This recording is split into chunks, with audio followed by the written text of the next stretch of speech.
kita berpindah kepada 5 faedah yang dapat kita ambil daripada ayat yang mulia ini. Faedah yang pertama, ya ayyuhallazina amanu ijtanibu katsiran minadh-dhann.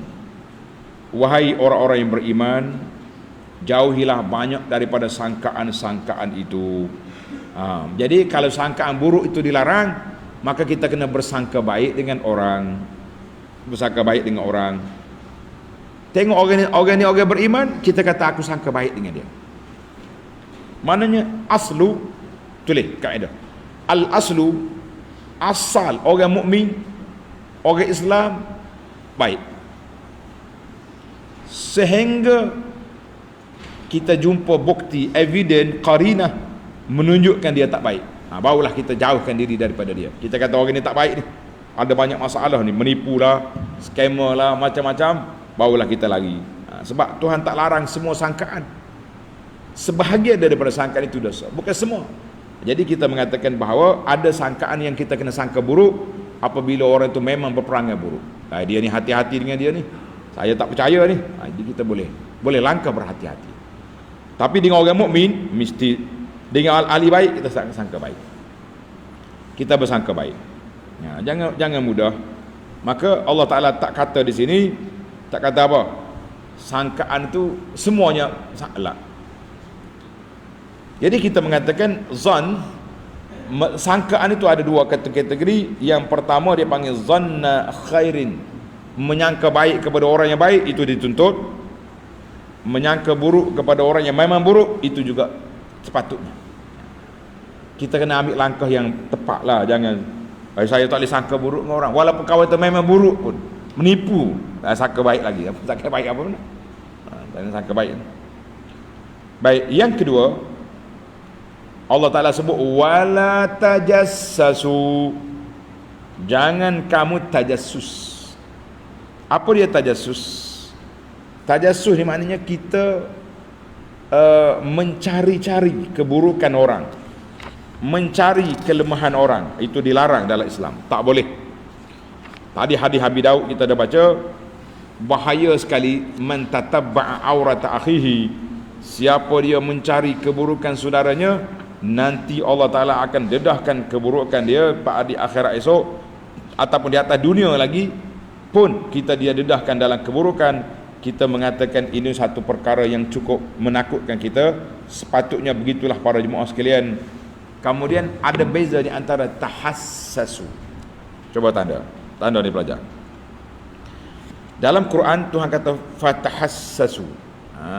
Apa beza di antara tahassasu dengan tajassasu? Tahassasu, ingat ada tidak waktu adik-beradik waktu Yusuf tahan Bunyamin di Mesir, ayah dia kata apa? Ya bunayya ya bani yazhabu fatahassasu, wahai anak-anakku, pergi semula ke Mesir, fatahassasu min Yusuf wa akhi, kamu mengintai-ngintai, cari-cari maklumat. Yusuf ni ada hidup lagi, dia tak mati. Aku tahu dia tak mati sebab Nabi Yaqub ni dia dapat isyarat dia Nabi. Dan adik dia Bunyamin yang kena tahan baru ni pun mengintai tengok di mana. Itu makna tahassasu dengan ha. Tapi kalau kata tajassus, pergi mengintip, mencari keburukan. Ingat dah. Ingat ke tidak? Tajassus maknanya kita cari keburukan orang. Kalau tahassus, kita pergi mengintip, mengintai-ngintai, nak cari di mana ke orang yang kita sayang itu. Itu bukan mencari keburukan, nak cari kebaikan. Dia panggil tahassus dengan tajassus. Panjang pula cerita di sini. Baik, kita berhenti setakat itu dulu. Manis tuan-tuan. Bila kita bincang tentang ilmu Al-Quran, kita rasa sangat menarik. Tapi masa kita tak cukup, setakat itu dulu. Maka haram di sini tajassus, mengintip, mencari keburukan. Qala Ibnu Abbas, tajassus dengan mana tatabbu' auratin nas, mencari keburukan orang, itu tak boleh. Wa qala al-Auza'i, Auza'i kata minhu al-istima'u ila hadithil qaum wa hum lahu karihun. Orang duk cakap dua orang, ada rahsia dia, kita pergi mengintai. Apa dia kata? Itu dia panggil tajassus. Jadi kalau kita tahu orang itu cakap rahsia, kenapa kamu perginya? Tak, dia cakap sini, kita duduk balik dinding, kita duduk intai tengok. Zaman kita ni lagi jahat. Ni, dalam mesyuarat tertutup, rakam. Belum habis mesyuarat, suara telah diviralkan. Ini jahat punya perangai. Orang nama dia mesyuarat tertutup. Yang kau pergi buka tu buat apa? Kalau tak setuju, bantah di situ. Saya tak setuju, ini saya benda. Tak. Sekarang ni tak ada dah tertutup tak ada. Tak ada benda tertutup. Yang boleh tutup laginya, saya pun heran juga. Nak dengar? Boleh dia kahwin senyap-senyap. Khabar-khabar mati baru anak mari tengok abah mari. Apa dia ni? Ni baby mana ni? Nak tengok abah mati. Macam mana bini dia tak tahu suami kahwin lain? Siapa 2-3 orang anak. Ni pelik juga. Tapi kalau mesyuarat tertutup, no, tak ada tutup sekarang ni. Semua sekali didedahkan rahsia belaka. Na'uzubillah. Jadi kita curi dengar.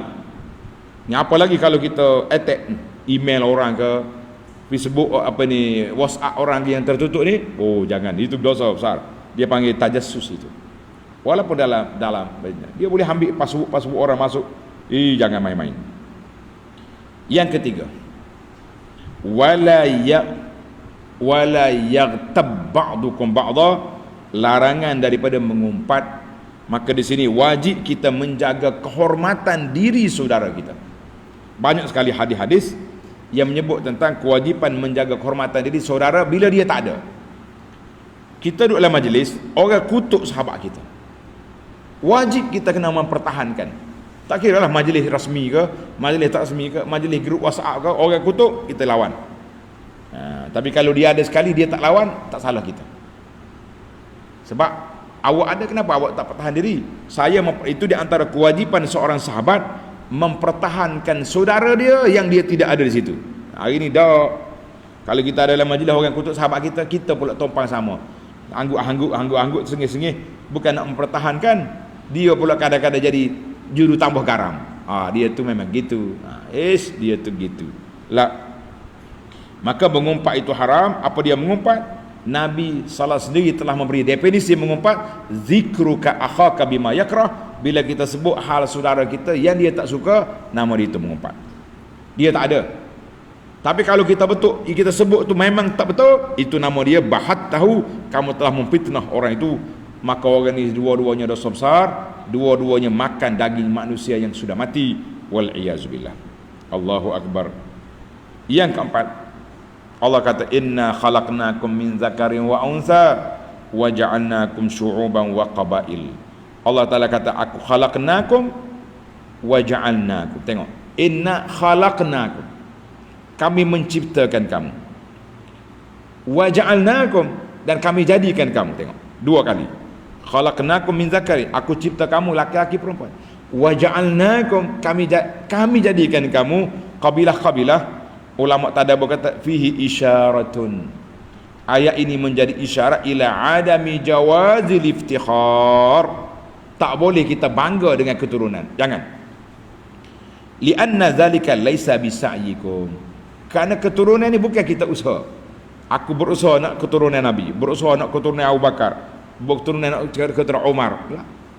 Usaha Allah Ta'ala pilih kita lahir daripada rumah yang ada keturunan yang baik. Nak kata apa? Wala qudratalakum ala syai', bagaimana kita nak bangga sedangkan Allah yang pilih kita lahir daripada keturunan orang ni, lahir daripada di atas rumah orang yang soleh. Jadi kita kata alhamdulillah, kita bersyukur, bukan kita bertakabur. Kita bersyukur, bukan kita bertakabur, bangga diri, maka itu di antara perbuatan yang tidak baik.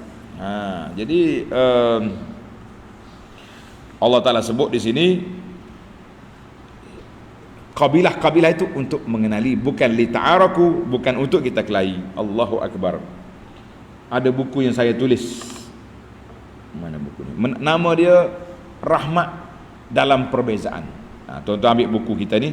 Nama dia Rahmat dalam Perbezaan. Menarik. Sebab kita nak sebut tentang manusia ni berbeza.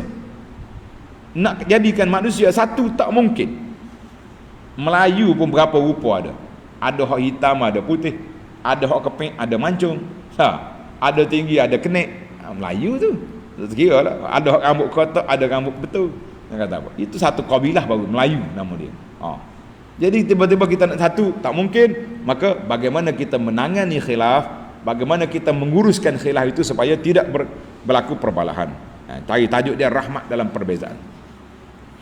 Baik, ayat yang terakhir kan, jadi sebelum ini Allah Ta'ala kata inna ayat ini yang kelima. Yang kelima, inna akramakum indallahi atqakum. Orang yang paling mulia di sisi Allah Ta'ala iaitulah orang yang paling bertakwa.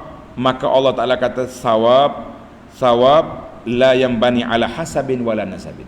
Pahala dia tak dibina di atas keturunan, tetapi dibina di atas iman, amal dan takwa. Siapa dia nak pahala banyak, maka dia bertakwa. Siapa dia nak jadi orang yang baik, maka dia bertakwa. Siapa dia nak jadi orang mulia, dia jadi orang bertakwa. Sebab apa? Sebab Allah kata syurga yang comel itu uiddat lil muttaqin. Yang pertama, tuan tanda ayat. Innama yataqabbalullah minal muttaqin. Allah Ta'ala terima amalan itu daripada orang yang bertakwa. Satu. Masuk di akhirat esok, syurga yang dijanjikan itu uiddat lil muttaqin. Allah kata aku sediakan untuk orang yang bertakwa. Maknanya nak jadi orang mulia kena takwa, nak jadi orang baik kena bertakwa, nak masuk syurga kena bertakwa, nak jadi orang mulia bertakwa. Inna akramakum indallahi atqakum. Maka dengan ini Allah ajar kepada kita, jangan kamu hina orang, jangan kamu perli orang, jangan kamu menganyi ke orang, jangan kamu semua ayat tadi. Tajassus, sangka buruk dengan orang. Sebab apa? Sebab boleh jadi orang yang kamu hina itu mulia di sisi Allah Azza wa Jalla. Berapa rubaman yahqiruhu nas li dha'fihi wa qillati hazzihi minad dunya wa huwa a'zamu qadran 'indallah.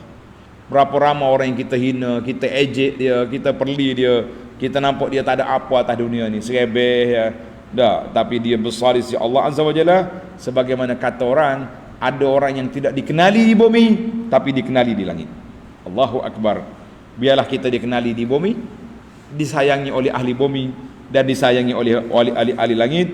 Kita jadilah orang yang bertakwa. Mudah-mudahan kita layak untuk mendapat perkara tersebut. Baiklah para jemaah sekalian, tamatlah kita 5 kali ya ayyuhallazina amanu sudah tamat. InsyaAllah kita akan sambung lagi dalam ayat yang ke-14 dalam siri yang akan datang.